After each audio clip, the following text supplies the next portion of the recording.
Boa noite, sedosos queridos. Saudades de todos vocês. Mas em tempo de coronavírus a gente precisa se precaver. Porém, o trabalho continua. Então, a gente vai dar sequência aqui nas nossas palestras, agora de forma virtual. E hoje o nosso tema é a crítica, né? Dando sequência aí, já falamos do orgulho, da crueldade, da irresponsabilidade. E hoje vamos falar um pouquinho sobre a crítica. O que é a crítica? A crítica, ela é um juízo de valor, uma opinião, né? Vem da aptidão de julgar, quando a gente se sente apto a julgar. E tem muita gente aí que tem uma opinião formada para tudo, né? Que critica indiscriminadamente os outros, como se somente ela fosse dona da verdade absoluta e dona da razão, enfim. Para a psicologia, criticar demais os outros pode representar aí uma importante questão de baixa autoestima, né? Os psicólogos dizem que quando a gente critica demais o outro é porque alguma coisa está errada com a gente.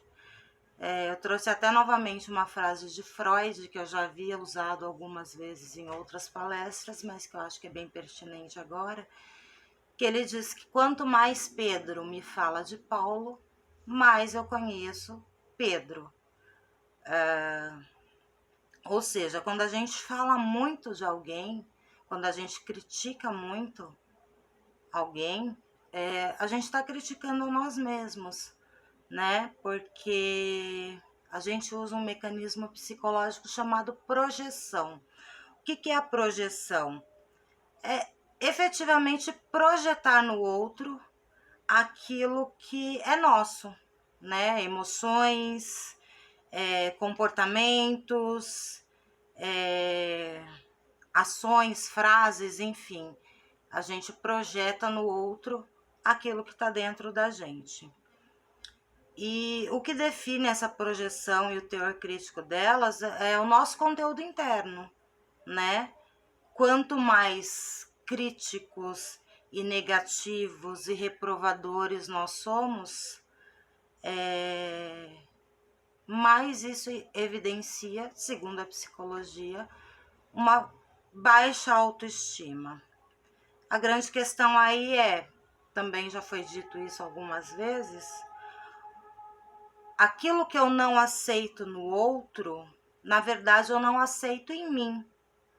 E quanto mais eu falo do outro, mais eu firo a mim, né? Porque na verdade eu me sinto mal comigo mesmo e eu preciso transferir esse mal-estar, eu preciso tirar o foco de mim. Então eu jogo isso para o outro. Eu transfiro esses sentimentos, essa negatividade para o outro através das minhas críticas, das minhas ações indiscriminadas.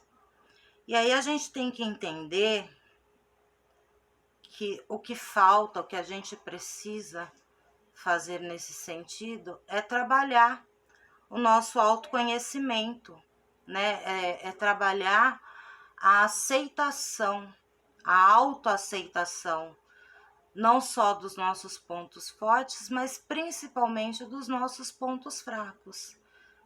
Lembrando que esse processo ele vai trazer mais segurança, menos ansiedade, né? Lembrando também que a não aceitação exacerbada ela pode levar à depressão e em muitos casos, infelizmente, ao suicídio também.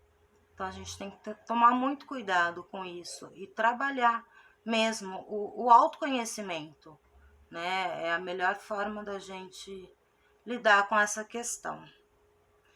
E a crítica dentro da casa espírita, como é que fica? A gente sabe, a casa espírita é ambiente de amor, né?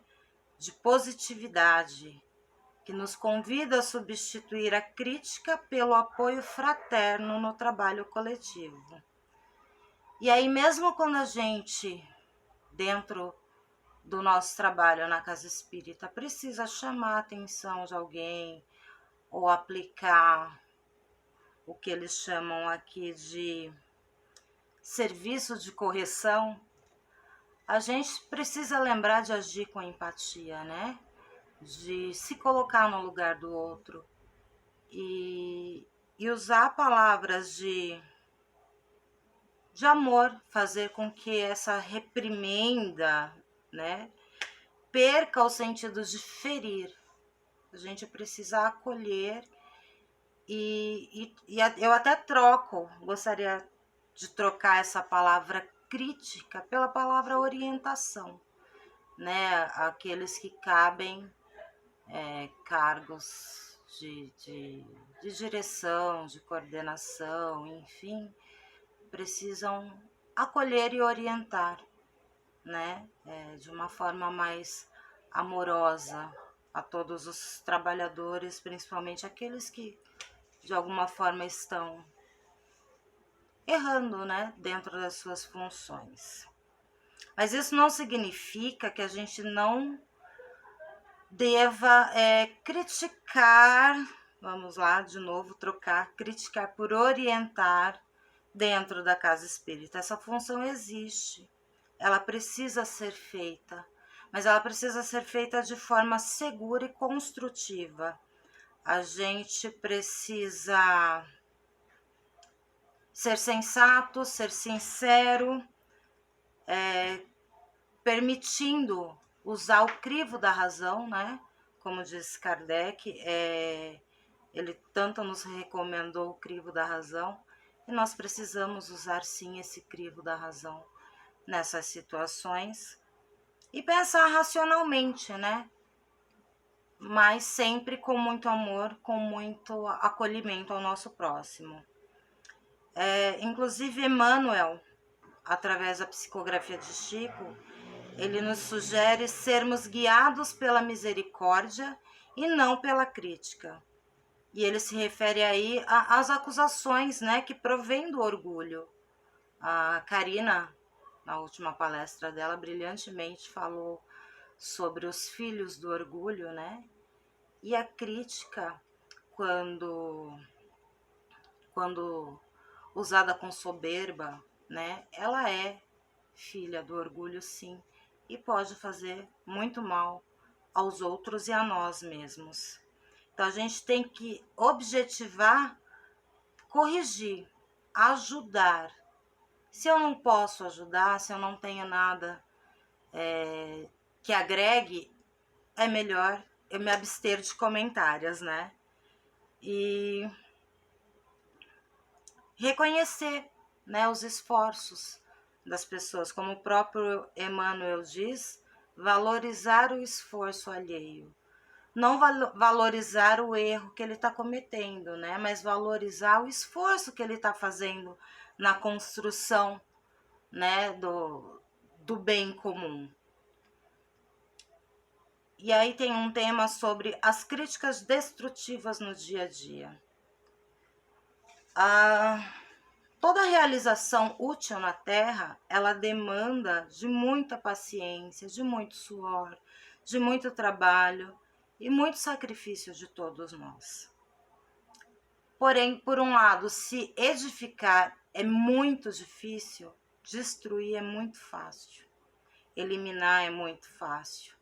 E aí a crítica destrutiva, ela funciona como um martelo, né, que vem e derruba tudo aquilo que já foi construído, que destrói tudo que já foi levantado. Então a gente tem que, mais uma vez, tomar muito cuidado. Cuidado com as acusações, com as censuras, por meio da crítica mordente, né? Da ironia. A gente precisa, ao invés de condenar e julgar e apontar o dedo, mais uma vez acolher e orientar. Existe crítica construtiva? É difícil falar, né, da crítica construtiva, porque o que se constrói a partir de uma crítica? Dependendo da forma que as palavras são colocadas, como eu disse agora há pouco, ao invés de construir, a gente destrói, né?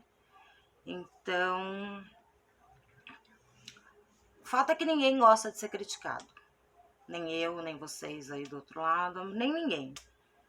Ninguém gosta de ter o dedo apontado para si e os seus erros colocados em xeque, né? E a gente também precisa entender que, à medida que a gente julga, a gente vai ser julgado também.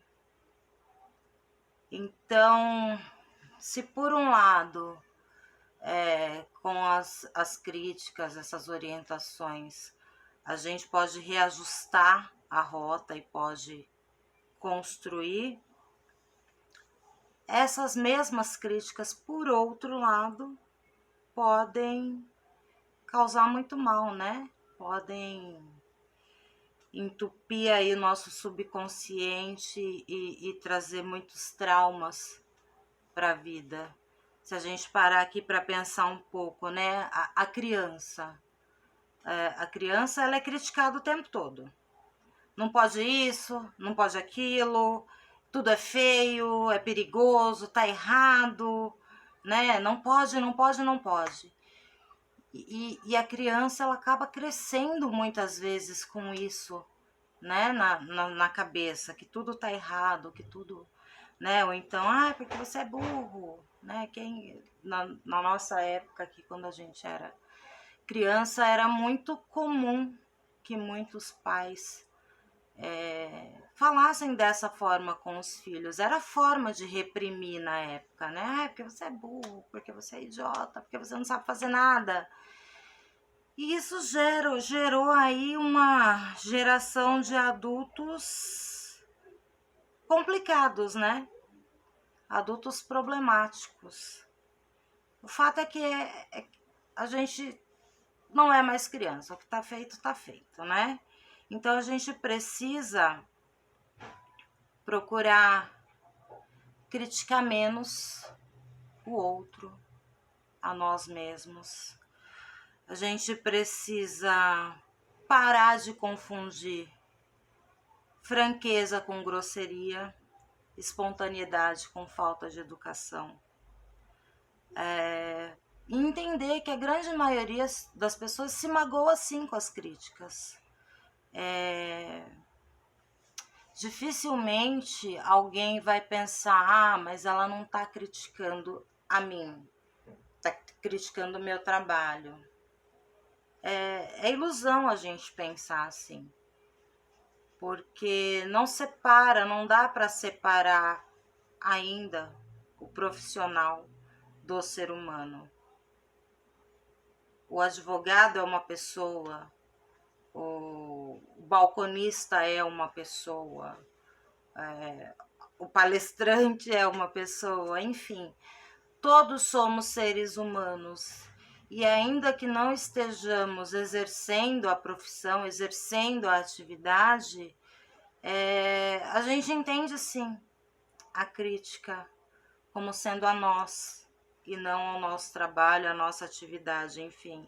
Então pode ser que um dia, né, lá na frente, nós já tenhamos evoluído o suficiente para conseguir separar essas questões, mas por enquanto a gente não consegue. Então a crítica é sempre voltada assim para mim e eu me magoo, as pessoas se magoam, enfim.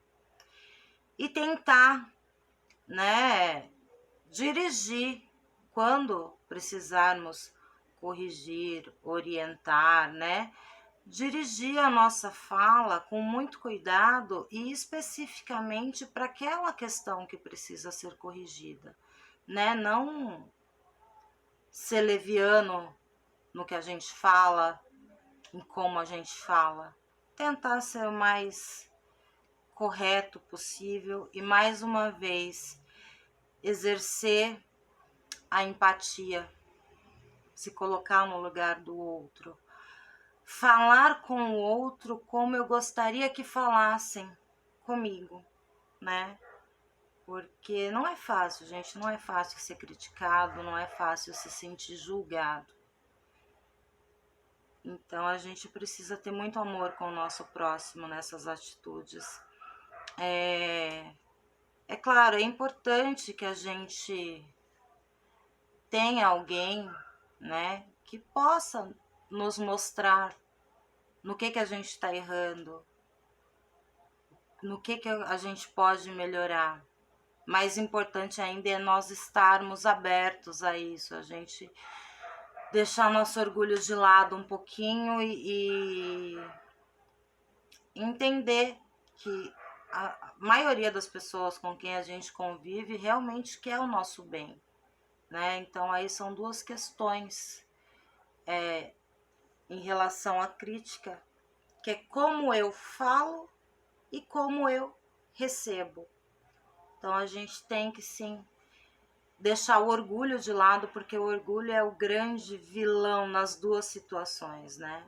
Eu posso magoar muito, dependendo de como eu falo, e posso ser muito magoado, dependendo de como eu recebo, né?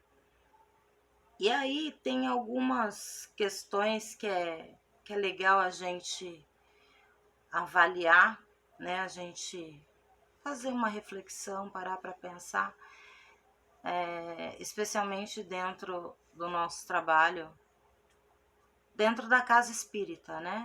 Como é que a gente, algumas atitudes, como é que a gente pode proceder, né? Para evitar situações embaraçosas que nos levem a ser criticados também, enfim. Primeiro, a abstenção dos melindres ante os apontamentos esclarecedores dos nossos companheiros, aproveitando observações e avisos para melhorar-se em serviço. Segundo, abstenção de temas contrários à dignidade do trabalho que vai desempenhar.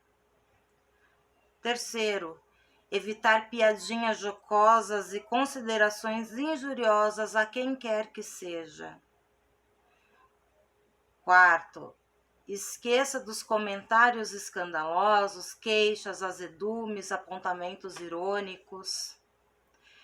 E por fim, exercer a autocrítica, que é uma obrigação nossa de cada dia, e que a gente seja fiscais de nós mesmos, para que não nos apresentemos como carrasco dos outros. Reparando os nossos próprios atos, talvez possamos viver hoje a posição do juiz de nós próprios, a fim de que amanhã não amarguremos a tortura do réu. Então, antes de criticar aos outros, vamos fazer a nossa autocrítica, vamos olhar para nós mesmos, no que eu estou errando, no que eu preciso melhorar, o que eu posso fazer de melhor por mim, pela casa espírita, pela minha família, pela sociedade onde eu vivo, né? Tentar olhar o outro com mais amor, olhar o outro com mais respeito, e entender que todos nós estamos no mesmo barco, tentando caminhar aí para uma evolução, cada um dentro dos seus limites, das suas dificuldades, mas tentando fazer o melhor possível. E é isso que eu queria falar para vocês por hoje. Muito obrigada. Eu vou colocar a palestra em texto no grupo também, para que quem quiser possa ler e tentar compreender melhor algo que não tenha ficado claro, tá bom? Um beijo, boa noite, fiquem com Deus.